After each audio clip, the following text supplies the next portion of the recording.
கர்த்தர் பேசுவீராக. உம்முடைய வார்த்தை நாங்கள் கேட்டு எங்கள் வாழ்விலே அவைகளை அபியாசிக்கும்படியாக கிருபை தருவீராக.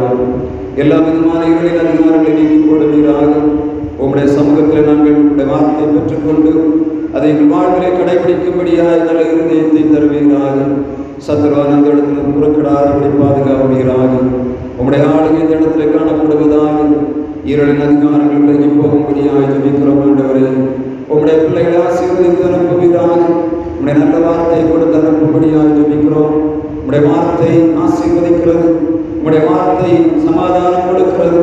உம்முடைய வார்த்தை போதிக்கிறது. உம்முடைய வார்த்தை எச்சரிக்கிறது. உம்முடைய வார்த்தை நலமான பாதைகளில் நடத்துகிறது என்பதை நாங்கள் அறிந்திருக்கிறோம். இன்றைக்கு கர்த்தர் எதை செய்ய வேண்டும் என்று விரும்புகிறீரோ அதை செய்யும்படியாக இந்த கரத்திலே தாழ்த்துகிறோம். இறைமைந்தர் இயேசு கிறிஸ்து நாமத்தில் ஜெபிக்கிறோம் எங்கள் ஜீவனுள்ள நல்ல பிதாவே, ஆமென். அமரலாம். ஆண்டவராகிய இயேசு கிறிஸ்து நாமத்தினாலே கூடி வந்திருக்கிறவர்களை நான் வாழ்த்துகிறேன். இந்த மாதம் ஆண்டவர் நமக்கு 1ஆம் தேதி தந்த செய்தி சமாதானத்தை அருளுகிற ஆண்டவர். இந்த மாதம் முழுவதும் சமாதானத்தை குறித்து தான் செய்திகள் கொடுக்கப்பட்டிருக்கிறது. முதல்ல நாம் பார்த்தோம், என்னாகும் 6ஆம் அதிகாரத்தில் சொல்லப்பட்ட கர்த்தர் உன்னை ஆசீர்வதித்து உன்னை காக்க கடவர். கர்த்தர் தம்முடைய முகத்தை உன்மேல் பிரகாசிக்க பண்ணி உன்மேல் கிருபையாக இருக்க கடவர். கர்த்தர் தம்முடைய முகத்தை உன்மேல் பிரசன்னமாக்கி உனக்கு சமாதானம் கட்டளையிட கடவர் என்று சொல்லி வார்த்தையை நாம் தியானித்தோம். இந்த நாளிலே என் சமாதானத்தை உங்களுக்கு அளிக்கிறேன் என்று சொல்லி ஆண்டவராய் இயேசு கிறிஸ்து தம்முடைய சீஷர்களுக்கும் கொடுத்த அதே வார்த்தையை இன்றைக்கு செய்தியாக தரும்படியாய் ஆண்டவர் தந்த சாக்கியத்துக்காக நன்றி செலுத்துகிறேன். My peace I give to you, என் சமாதானத்தை உங்களுக்கு கொடுக்கிறேன். ஆண்டவர் இந்த உலகத்தை விட்டு போகும்போது ஒரு காரியத்தை சொல்லி போனார். யோவான் 16ஆம் அதிகாரம் 27ஆம் வசனத்தில் 14ஆம் அதிகாரம் 27ஆம் வசனத்திலே என்னுடைய சமாதானத்தை வைத்து போகிறேன், இந்த உலகம் கொடுக்கிற பிரகாரம் நான் கொடுக்கிறதில்லை என்று சொல்லி நமக்கு சமாதானத்தை வைத்து போனார். இந்த சமாதானத்தை உலகம் அனுபவிக்கும்படியாய் ஆண்டவராய் இயேசு கிறிஸ்து தன்னுடைய சொந்த இரத்தத்தை இந்த பூமியிலே சிந்தினார். உலக மனிதனை மீட்டெடுக்கும்படியாய் அவனுக்கு சமாதானத்தை கொடுத்து அந்த வாழ்வை நிறைவாக்கும்படியாய் கர்த்தர் கொடுத்த கட்டளை தம்முடைய சீஷர்களுக்கு ஆண்டவர் கொடுத்தார். சீஷர்கள் உலகமெங்கும் புறப்பட்டு போனார்கள். ஒவ்வொருவரும் இந்த சமாதானத்தை விதைக்கிற காரியத்திலே தங்கள் ஜீவனை இழந்தார்கள். தங்களை இரத்த சாட்சிகளாய் ஒப்புக் கொடுத்ததாக நாம் அவருடைய வரலாறுகளை பார்க்க முடியும். சமாதானத்தை ஆண்டவர் வைத்திருக்கிறார். சமாதானத்தை நாம் பெற்று அனுபவிக்கிறோமா என்றால் இல்லை என்றுதான் சொல்ல வேண்டும். சமாதானத்தை அனுபவிக்க வேண்டிய நாம் ஏன் சமாதானத்தை இழந்து கிடக்கிறோம் என்பதற்குரிய காரணிகளை கண்டுகொண்டோம் என்று சொன்னால் இன்றைக்கு நாம் ஜெயமாக வாழ முடியும். சமாதானத்தை வைத்து போகிறேன் என்று சொன்ன கர்த்தருடைய சமாதானத்தை நாம் பெற்றுக்கொள்வது என்பது எளிது. ஆனால் இந்த சமாதானத்தை இழந்து விடுவது மிகவும் கடினமான காரியம். சமாதானத்தை இழந்து விட்டோம் என்று சொன்னால் நம்முடைய வாழ்வுகள் தலைகீழாக போகிறதை நாம் பார்க்க முடியும். ஆண்டவர் கொடுத்த சமாதானத்தை மனிதன் அனுபவிக்க முடியவில்லை. காரணம் என்ன? 3 காரியங்களை உங்களுக்கு முன்பாய் வைத்து இந்த வார்த்தையை நாம் தியானிக்கும்படியாக நான் விரும்புகிறேன். நம்முடைய சமாதானத்தை கெடுக்கிற 3 முக்கியமான காரியங்கள் உண்டு. நிறைய காரியங்கள் இருக்கிறது. நேரத்தை கணக்கில் கொண்டு அரை மணி நேரத்தில் 40 நிமிடத்தில் செய்தியை முடிக்கும்படியாய் 3 முக்கியமான காரணிகளை உங்கள் மத்தியிலே வைக்கும்படியாய் விரும்புகிறேன். சமாதானத்தை ஒரு மனிதன், எல்லா மனிதர்களும் சமாதானத்தை விரும்புகிறார்கள். ஆனால் ஒரு சில காரணிகள், வெளியிலிருந்து வரக்கூடிய காரணிகள் நம்முடைய சமாதானத்தை பாதிக்கிறது. அந்த காரணிகளை தான் இன்றைக்கு நான் தியானிக்க போகிறோம். எல்லா மனிதனுமே தான் சமாதானமாய் வாழ வேண்டும் என்று நினைக்கிறான். ஆனால் பிறரை சமாதான கேட்டை உண்டாக்குகிறபடியினாலே அலங்கோலமாய் போகிறோம். ஒருவர் செய்கிற தவறினாலே அந்த சமாதானத்தை மனிதன் இழந்து கிடக்கிறதை வேதத்தில் நாம் தொடர்ந்து பார்க்க முடியும். நாம் ஆசீர்வதிக்கப்பட வேண்டும் என்று சொல்லி பிறரை சமாதான கேட்டுக்குள்ளே தள்ளுகிறோம். அது அநேகரை பாதிக்கிறது, சமாதானத்தை இழந்து கிடக்கிறது. ஆண்டவருடைய வார்த்தை கேட்கிறவன் இன்னைக்கு கொஞ்சம் யோசிக்கணும். இந்த சமாதான கேடுகள் நான் பிறருக்கு உண்டாக்கி இருக்கிறேனா என்பதை நான் கவனித்து பார்க்கணும். அதே சமாதான கேடுகள் பிறரிடத்தில் நமக்கு வந்து நமக்கு சமாதான கேடுகள் உருவாகி இருப்பதை நாம் இந்த வேதத்தை தியானிக்கும் போது தெளிவாக கண்டுகொள்ள முடியும். ஆண்டோட வார்த்தை தியானிக்கிற நாம் சமாதானத்தை பாதுகாத்துக் கொள்ள வேண்டும், பிறருடைய சமாதானத்தை நாம் கெடுக்கக்கூடாது என்பதை இந்த வேத வசனத்தின்படி நாம் தியானிக்க போகிறோம். முதலாவதாக சமாதானத்தை கெடுக்கிற முதல் காரியம் அவிசுவாசம், ஃபெய்த்லெஸ்னஸ் என்று சொல்லக்கூடிய அவிசுவாசம் என்ற காரியம் நம்முடைய வாழ்க்கை சமாதானத்தை குறைவை உண்டாக்குகிறது, பிறரையும் சமாதான கேட்டுக்குள்ளே உருவாக்கி வைத்திருக்கிறது. விசுவாசிகளின் தகப்பனாகிய ஆபிரகாம் இதற்கு மிகப்பெரிய உதாரணமாக காணப்படுகிறதை நாம் பார்க்க முடியும். ஆபிரகாமை நாம் விசுவாசிகளின் தகப்பன் பட்டியலிலே சேர்த்தாண்டவர் எழுதி வைத்திருக்கிறார். இந்த ஆபிரகாம் செய்த தவறினாலே இங்கே இன்னொரு மனிதனுடைய வாழ்வு நாசமாய் கிடக்கிறதை ஆதியாகமம் 12ஆம் அதிகாரம் 17ஆம் வசனத்திலே ஆண்டவர் எழுதி வைத்திருக்கிறார். ஆபிரகாமை ஆண்டவர் அழைக்கிறார், நான் கொடுக்கிற தேசத்துக்கு போ, உன் தகப்பன் வீட்டையும் தாயின் வீட்டையும் விட்டுவிடு, நான் உனக்கு காண்பிக்கிற தேசத்துக்கு போ என்று சொல்லி அவனை அழைத்து வேறுபடுத்திக் கொண்டு வருகிறார். ஆதியாகமம் 12ஆம் அதிகாரம் 7ஆம் வசனத்திலே வசனம் சொல்லுகிறது, ஆபிரகாம் கர்த்தர் காட்டின கானான் தேசத்துக்கு வந்து விட்டான். ஆனால் 12ஆம் அதிகாரம் 9ஆம் வசனம் சொல்லுகிறது, அவன் திரும்பவும் கானான் தேசத்திலிருந்து பலிபீடத்தை கட்டி அவன் பணிந்து கொண்டு திரும்பவும் தெற்கு நோக்கி போனான் என்று வேதம் சொல்லுகிறது. அழைக்கப்பட்ட தேசத்துக்கு வந்த ஆபிரகாம் ஆண்டவரிடத்தில் கேட்டானோ கேட்கவில்லை என்று தெரியவில்லை, அவன் தென் திசை நோக்கி போகிறதை நாம் பார்க்க முடியும். விசுவாசிகளின் தகப்பனாகிய ஆபிரகாம் ஆண்டவர் சொன்ன தேசத்துக்கு வந்து அதில் தரித்திருக்காதபடி அவன் தென் தேசத்துக்கு போனபடியினாலே அங்கே பார்வோன் என்று சொல்லக்கூடிய ஒரு மனிதனுக்கு அவன் எல்லா விதமான காரியத்தையும் எதிரடையாய் செய்கிறதை காண முடியும். தென் திசை நோக்கி போகிறான். வசனம் சொல்லுகிறது, தென் தேசத்திலே பஞ்சம் வருகிறது. பஞ்சம் வந்தவுடனே அவன் எகிப்துக்கு போகிறான். எகிப்துக்கு போனவுடனே அங்கே ஒரு காரியம் நடக்கிறது. ஆண்டவர் வைத்த இடத்துல விசுவாசிகளின் தகப்பன் இருக்காதபடி அதை விட்டு போனபடியினாலே பஞ்சம் முதலாவதாக வந்தது. பஞ்சம் கிடைக்கும்படி அவன் போன தேசத்திலே பார்வோனுக்கு குழப்பம் உருவாகிறதை வேதம் எழுதி வைத்திருக்கிறது. சாராயை கண்டவுடனே அந்த பார்வோன் அவளை கொண்டு போகிறான். கர்த்தர் அவனுடைய கற்பங்களை அடைத்துக் கொண்டதாக வேதம் சொல்லுகிறது. ஒருவன் செய்த தவறினாலே விசுவாசியாகிய ஆபிரகாம் அவிசுவாசியானபடியினாலே அவளே அந்த பார்வோனுடைய வீட்டிலே கலக்கல் உருவாகிறது. அவனுடைய சமாதானம் இழந்து போய் கிடக்கிறதை வேதம் சொல்லுகிறது. கர்த்தர் அழைத்த மனிதன், அவரை விசுவாசித்து நடந்து வருகிற மனிதன், அவர் சொல்லுகிற வார்த்தையை கேட்க வேண்டும்.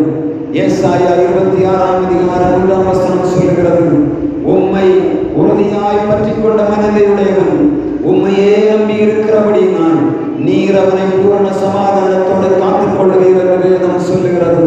உம்மை உறுதியாய் பற்றி கொண்ட மனதையுடையவன் அவர் உம்மையே நம்பி இருக்கிறபடியினால் நீர் அவனை பூரண சமாதானத்தோடு காத்துக் கொள்ளுவீர் என்று வேதம் சொல்லுகிறது. கர்த்தர் அழைத்த அழைப்பிலே ஒருவேளை உனக்கு குறைகள் போல காணப்படலாம். ஆனால் ஆண்டவருடைய வார்த்தையை நம்பி அவரை உறுதியாய் பற்றி கொள்ளுவாய் என்று சொன்னார். உனக்கு பூரண சமாதானம் உண்டு சகோதரனே, பூரண சமாதானம் உண்டு சகோதரி. சூழ்நிலைகள் அவருடைய எதிரடியாய் காணப்படலாம், ஆனால் ஆண்டவர் அழைத்தவர் உண்மையுள்ளவர். அவர் நம்மை வேறு பிரித்த ஆண்டவர், உண்மையுள்ள ஆண்டவர் என்பதை நாம் நினைவில் கொள்வோம் என்று சொன்னார். நம்முடைய வாழ்வு பூரண சமாதானத்தோடு பாதுகாக்கப்படும். எப்பொழுது அவன் ஆண்டவரை திரும்ப விசுவாசித்தானோ அதற்கு பின்பாக அவன் கொண்டு வந்த காரியம் என்ன? அந்த பார்வோனுடைய அரண்மனையிலிருந்து வேலைக்காரியை கொண்டு வருகிறான். அவனோடு கூட ஆகாரை கொண்டு வருகிறான். ஆபிரகாமுடைய வாழ்வு சமாதானமற்றதாய் காணப்பட்டது மாத்திரமல்ல, சமஸ்த இஸ்ரவேலருடைய நம்முடைய வாழ்விலும் இன்றைக்கு சமாதானத்தை இழந்து கிடக்கக்கூடிய காரணியாக இஸ்மவேல் இந்த உலகத்திலே பிறந்தான். காரணம் என்ன?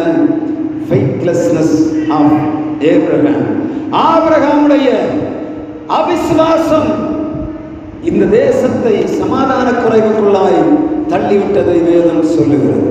கர்த்தர் உன்னை அழைத்து ஒரு வார்த்தையை கொடுத்தார். உன்னை நான் அக்கறைக்கு கொண்டு போக போகிறேன். பரலோக ராஜ்யத்துக்கு அவகாசியாய் உன்னை அழைத்து மீட்டெடுத்து கொண்டு வருகிறேன். உலக மனிதனை காட்டிலும் நான் வேறு பிரித்து உனக்காய் உருவாக்கப்பட்டிருக்கிற உங்களுக்காய் உருவாக்கப்பட்டிருக்கிற பரலோக ராஜ்யத்துக்காக அழைத்துக் கொண்டு நடத்தி கொண்டு வருகிறேன். இப்பொழுதோ சூழ்நிலைகள் லெப்ட் வலது பக்கம் இடது பக்கம் பார்த்து அவிசுவாசத்துக்கு ஒப்பு கொடுத்தபடியினாலே அநேக நம்முடைய சொந்தங்கள் நம்முடைய பந்தங்கள் இன்றைக்கு நிம்மதியற்றவர்களாய் கிடக்கிறதை கர்த்தருடைய வார்த்தை எச்சரிக்கிறது. Faithlessness is one of the root cause of peacelessness. சமாதானத்துக்கு கீழாக காணப்படக்கூடிய ஒரு காரணி faithlessness. இதை நான் தமிழிலே அவிசுவாசம் என்று சொல்லுகிறேன், ஆங்கிலத்தில் faithlessness என்று சொல்லுகிறேன்.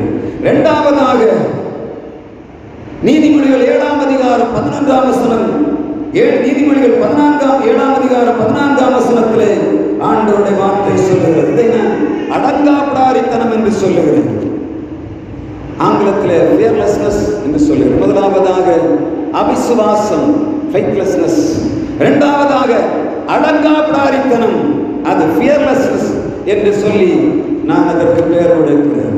கர்த்தருடைய வார்த்தை சொல்லுகிறது, நீதிமொழிகள் 7ஆம் அதிகாரம் 14ஆம் வசனத்திலே ஒரு வேசி சொல்லுகிறான், சமாதான பலிகளின் மேல் சுமந்திருந்தது, இன்றைக்கு நான் உன்னை பார்க்க புறப்பட்டு வந்தேன். பேதையாகிய ஒரு வாலிபன் அவள் இருந்த சந்துக்குள்ளே போனான் என்று வேதம் சொல்லுகிறது. பேதையான வாலிபன் ஒரு வேசி இருக்கக்கூடிய சந்துக்குள்ளே போகிறான். அவள் சொல்லுகிறாள், சமாதான பலிகள் என் மேல் சுமந்திருந்தது. எப்படி இருக்கு கொஞ்சம் யோசித்து பாரு. எங்கிருந்து வருகிறது?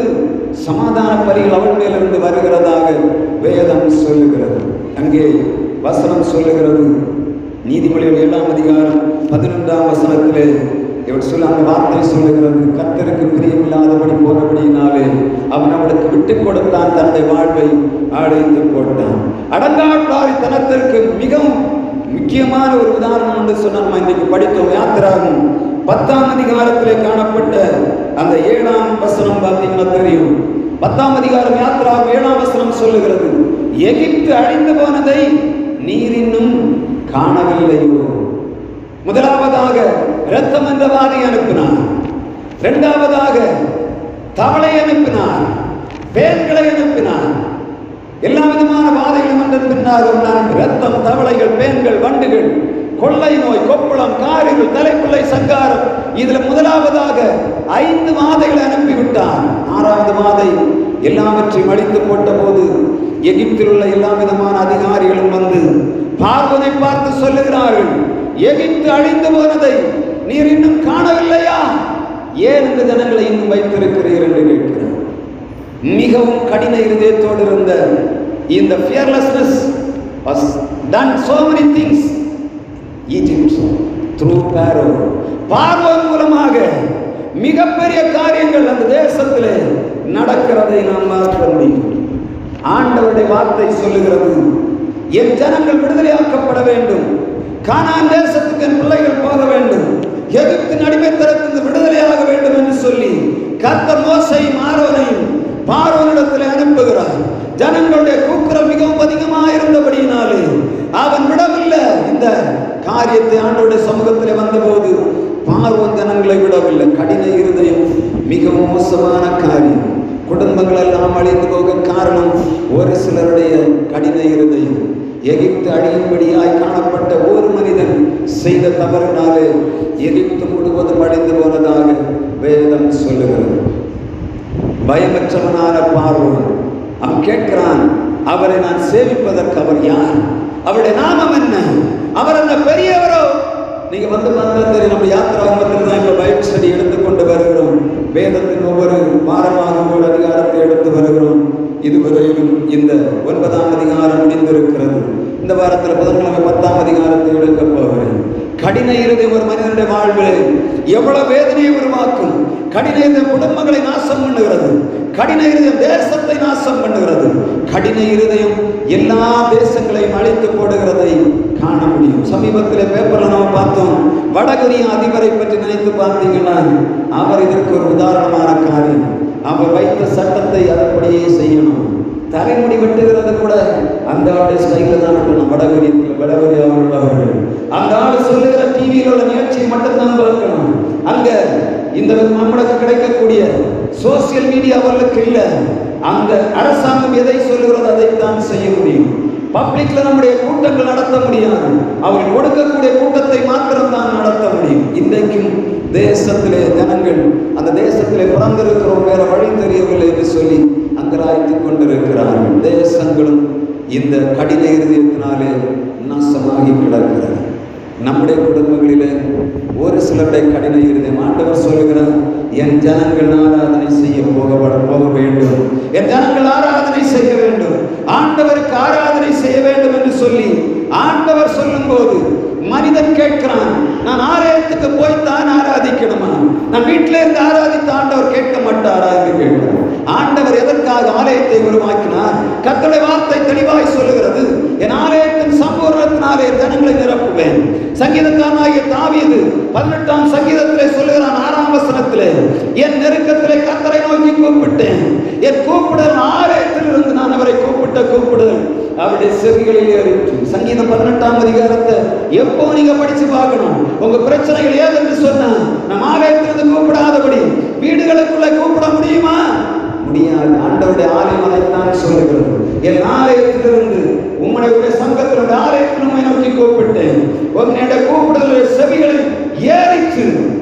சாதாரண கூப்பிட்டா கர்த்தர் கேட்பார்.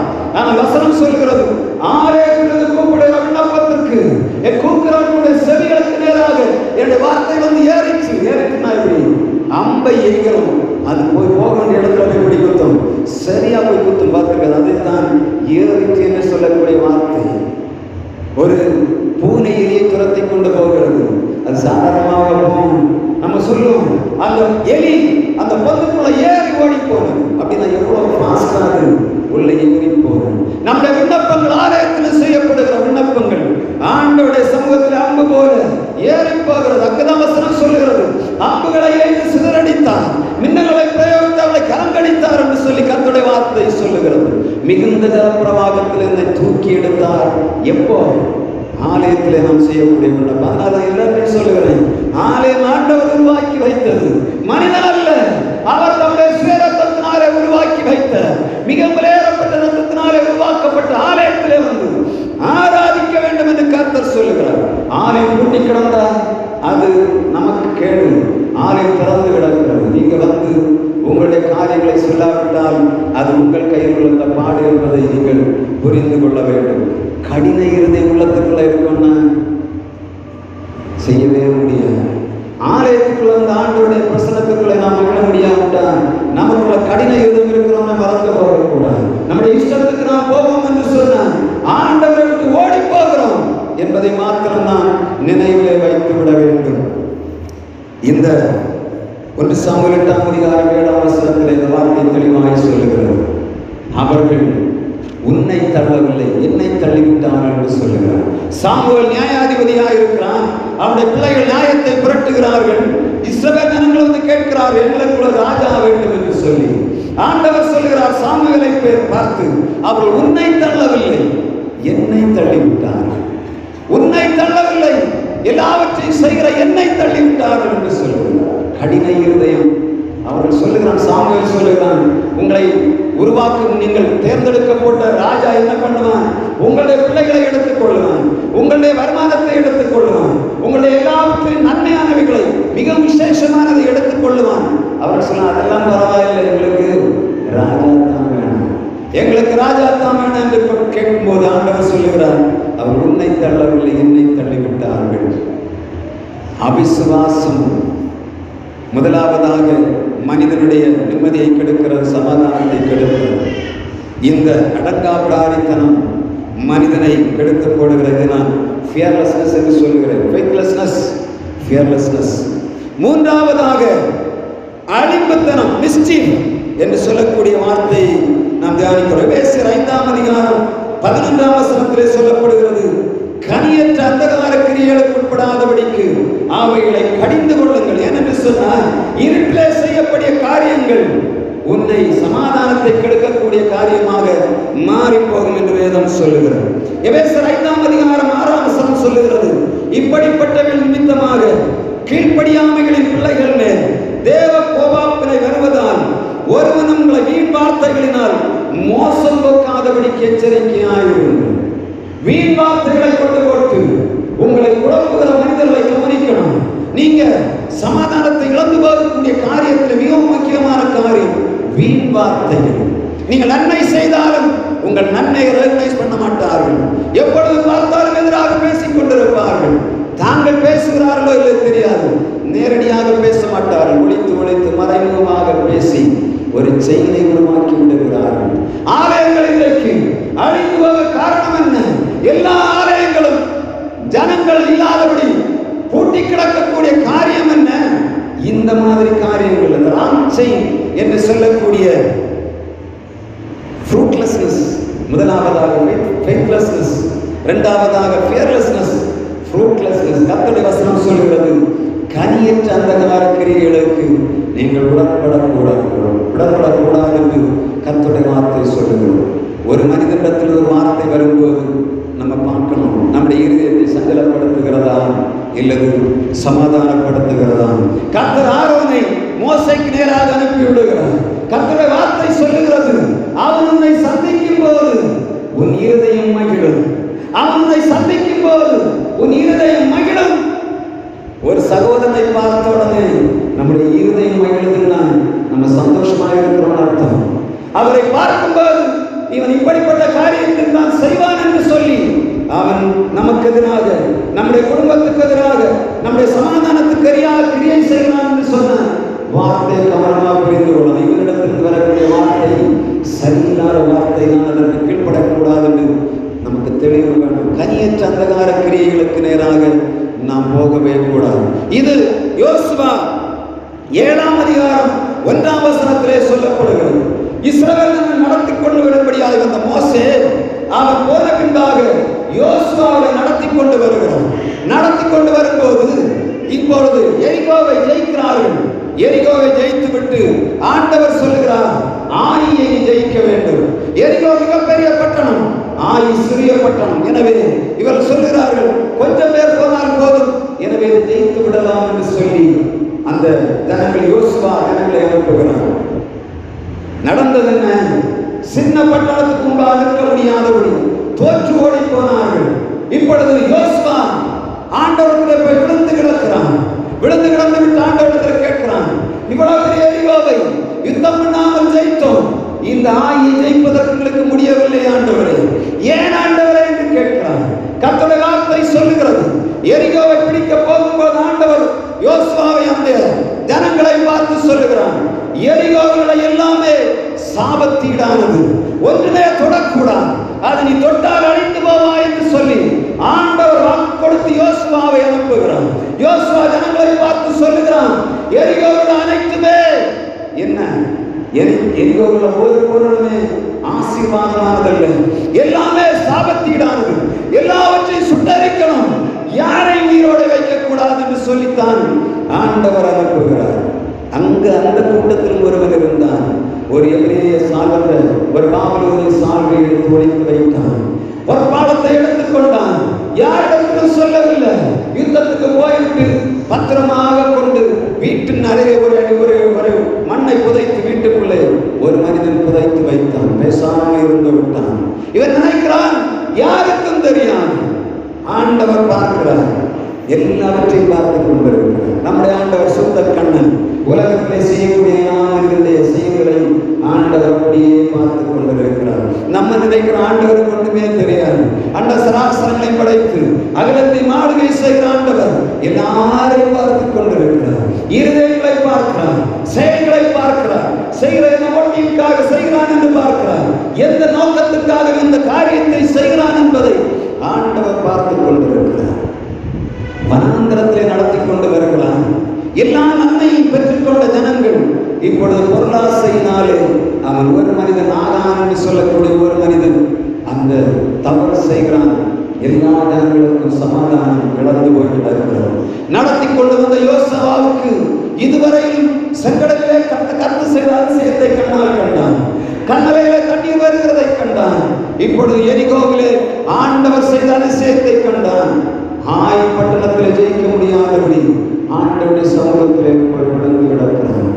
கரியற்ற அந்தகார கிரியை ஆனானுடைய வாழ்விலே காணப்பட்டபடியினாலே அவன் இருட்டிலே செய்த காரியம் வெளிச்சத்துக்கு வருகிறது. இஸ்ரவேல் ஜனங்கள் தோற்று போகிறார்கள். fruitlessness, faithlessness, fearlessness, fruitlessness, கனியற்ற அந்தகார கிரியை நம்முடைய வாழ்விலே காணப்படும். இது யாரும் கண்டுபிடிக்க முடியாது. நமக்கு நாம் செய்கிற காரியங்களை மறைவிடத்திலே செய்கிறவர்களை மனிதனுடைய கண்கள் காணாது, ஆனால் ஆண்டவருடைய கண் பார்த்து கொண்டிருக்கிறது. இந்த உணர்வு நமக்கு வேண்டும். சமாதானத்தை இழந்து இழக்கிற 3 முக்கியமான காரணிகளிலே முதலாவது அவிசுவாசம், இரண்டாவதாக அடாவடித்தனம் அல்லது அடங்காப்பிடாரித்தனம், மூன்றாவதாக அழிம்புத்தனம் என்று சொல்லப்படுகிற மிஸ்டீஃப் என்று சொல்லக்கூடிய வார்த்தை ஆங்கிலத்தில் பயன்படுத்தப்படுகிறது. அதை நான் ஃப்ரூட்லெஸ்னஸ் என்று சொல்லுகிறேன். இதுக்கு மிக முக்கியமான உதாரணத்தை நம்ம சொல்லணும்னா, இந்த மிஸ்டீஃப் என்ற வார்த்தை 1 சாமுவேல் 23ஆம் அதிகாரம் 9ஆம் வசனத்திலே சொல்லப்படுகிறது. சவுல் தாவீதை துரத்தி கொண்டு வருகிறான். இப்பொழுது கேகிலா என்ற பட்டணத்திலே வந்துவிட்டான். ஆண்டவரிடத்திலே தாவீது கேட்கிறான், இந்த கேகிலா பட்டணத்திலே நான் போய் யுத்தம் பண்ணலாமா என்று கேட்கிறான். கர்த்தர் சொன்னார், நீ போ, யுத்தம் பண்ணி ஜெயிப்பா என்று சொல்லுகிறார். அவன் யுத்தம் பண்ணி ஜெயித்ததை சவுல் கேள்விப்படுகிறான். ஒன்றுமே அவனுக்கு எதிராக கிரியை செய்யவில்லை. அவன் சாகக்கூடிய எல்லா காரியங்களும் அந்த கண்ணுக்கு முன்பாக இருக்கிறது. சவுலை கொண்டு போடபடியாய் எல்லா காரியங்களும் தாவீதுடைய கையில் இருக்கிறது. தாவீது சொல்கிறான், கர்த்தரால் அபிஷேகம் பண்ணப்பட்டவனுக்கு விரோதமாக கையெடுத்து குற்றம் இல்லாமல் போகிறவன் யார் என்று சொல்லி ஒவ்வொரு கணப்பொழுதிலும் ஒவ்வொரு நேரத்திலும் சவுலை கொலை செய்யாதபடி தாவீது ஓடி ஒளிந்து போய் கொண்டிருக்கிறான். இங்க பண்ணப்பட்ட அந்தரங்கமான கிரியை என்ன தெரியுமா? சவுல் கேகிலாவுக்கு ஆட்களை அனுப்புகிறான். அவன் சொல்லுகிறான், கதவுகளும் அரண்களும் தாழ்பாடுகளும் உள்ள பட்டணத்துக்குள்ளே தாவீது அடைந்து கிடக்கிறான். இப்பொழுது நான் அவனை பிடித்து கொலை செய்து கொள்வேன் என்று சொல்லி கேகிலாவுக்கு நேராக ஆட்களை அனுப்புகிறதை பார்க்க முடியும். அந்த காலத்தில் அவன் செய்த கிரியை தாவீதை அழித்து போட வேண்டும் என்று சொல்லி விரும்பினான். ஆண்டவர் பார்த்து கொண்டிருந்தார். தாவீதை ஒரு காலத்திலும் சவுலுடைய கையிலே ஆண்டவர் ஒப்புக் கொடுக்கவில்லை. கனியற்ற அந்தகார கிரியைகள் அநேகனுடைய வாழ்விலே காணப்படுகிறது. பிறருக்கு விரோதமாக நாம் செய்கிற காரியங்கள் ஒளிப்பிடத்திலே செய்யப்படுகிறது. ஒளிப்பிடத்திலே செய்யப்படுகிற காரியங்கள் அநேகனுடைய வாழ்வை சமாதானத்தை கெடுத்துக் கொண்டிருக்கிறது. நமக்கு இன்றைக்கு நம்ம கேட்க வேண்டிய ஒரே ஒரு கேள்வி, இந்த 3ல் நான் யாராக இருக்கிறேன்? என் மூலமாக இந்த ஜனங்கள் சமாதானம் இழந்து கிடக்கிறார்களா? என்னை சுற்றி இருக்கிற ஜனங்கள் சமாதானத்தை இழந்து கிடக்கிறார்களா? இல்ல அவர்கள் மூலமாக இந்த காரியத்தினாலே நான் சமாதானத்தை இழந்து கிடக்கிறேனா என்பதை நாம் ஆண்டவருடைய வார்த்தைக்கு முன்பாக நின்று பார்க்க வேண்டும். கர்த்தர் உங்களை பூரண சமாதானத்தோடு காக்கும்படியாய் ஆண்டவர் விரும்புகிறார். வசனம் தெளிவாய் சொல்கிறது. ஏசாயா 26ஆம் அதிகாரம் 3ஆம் வசனத்தை வாசிங்க. ஏசாயா 26:3, உம்மை உறுதியாய் பற்றி கொண்ட மனதை உடவும் உம்மையே நம்பி இருக்கிறபடியினால் நீர் அவனை பூரண சமாதானத்தோடு காத்துக் கொள்ளுவீர் என்று வேதம் சொல்கிறது. இந்த அவிசுவாசத்தை விட்டு, அடங்காப்பிடாரித்தனத்தை விட்டு, அழிம்புத்தனத்தை விட்டு நாம் நீங்க வேண்டும் என்று சொன்ன அதற்குரிய தீர்வையும் நான் உங்களுக்கு தந்தனுக்கும்படியாக விரும்புகிறேன். ஒருவேளை நான் அவிசுவாசத்துக்குள்ள கிடக்கிறேன், நான் அடாவடித்தனம் அடங்காப்பிடாரித்தனம் பண்ணி கொண்டிருக்கிறேன், ஆடிப்பத்தனம் பண்ணி கொண்டிருக்கிறேன் என்று சொன்ன கர்த்தருடைய வார்த்தை சொல்லுகிறது. பிலிப்பியர் 4ஆம் அதிகாரம் 7ஆம் வசனத்திலே, நீங்கள் ஒன்றுக்கும் கவலைப்படாமல் எல்லாவற்றையும் ஆண்டவருடைய சமூகத்திலே ஸ்தோத்திரத்தோடு விண்ணப்பத்தோடு தெரியப்படுத்த வேண்டும் என்று கர்த்தருடைய வார்த்தை சொல்லுகிறது. விசுவாசத்துக்கு எதிராக கிரியை செய்கிற அவிசுவாசத்தை உடைக்க வேண்டும் என்று சொன்னார். முதலாவது நாம் செய்ய வேண்டிய வேலை, நம்முடைய எல்லா விதமான காரியங்களை ஆண்டவருடைய சமூகத்திலே சொல்லுகிறவர்களாக இருக்க வேண்டும். ஆண்டவருடைய சமூகத்திலே சொல்லாமல் மற்ற மனிதர்களிடத்தில் எங்கேயாவது சொல்லணும் என்று சொன்னார் நம்முடைய விசுவாசத்துக்கு பதிலாக அவிசுவாசம் இன்னும் அதிகமாய் வர்த்திக்க பண்ணும். நம்முடைய வாழ்வு நாசமாய் போவதை நாம் தடை செய்ய முடியாது. ஆண்டவருடைய வார்த்தை சொல்லுகிறது, எல்லாவற்றையும் சோத்திரத்தோடு விண்ணப்பத்தோடு. பிலிப்பியர் 4ஆம் அதிகாரம் 7ஆம் வசனத்தை வாசிக்கிறாள். பிலிப்பியர் 4:7. நீங்கள் ஒன்றுக்கும் கவலைப்படாமல் எல்லாவற்றையும் குறித்து உங்கள் விண்ணப்பங்களை தேவனுக்கு நேராக ஜெபத்தினாலும் வேண்டினாலும் தேவனுக்கு தெரியப்படுத்துங்கள். அப்பொழுது எல்லா புத்திக்கும் மேலான தேவ சமாதானம் உங்கள் இருதயங்களையும் உங்கள் சிந்தனைகளையும் கிறிஸ்து இயேசுவுக்குள்ளாக காத்துக்கொள்ளும். தேவ சமாதானம், எல்லா புத்திக்கும் மேலான தேவ சமாதானம் உங்கள் இருதயங்களை ஆளுகை செய்யணும்னா உங்கள் விண்ணப்பங்கள் வேண்டுதல்கள் ஆண்டவருடைய சமூகத்திலே தெரியப்படுத்த வேண்டும். நமக்குள்ளே வரக்கூடிய எல்லா விதமான விசுவாசத்தின் கிரியைகளையும் சுட்டரிக்கும்படியாக ஆண்டவருடைய சமூகத்திலே சொல்ல வேண்டும். எபேசியர் 5ஆம் அதிகாரம் 7ஆம் வசனம், அடங்கா பிடாரித்தனத்திற்கும் ஆலிம்பத்தனத்திற்கும் விரோதமாக ஆண்டவர் வைத்திருக்கிற மிக முக்கியமான தீர்வு. எபேசியர் 5ஆம் அதிகாரம் 6ஆம் வசனம்.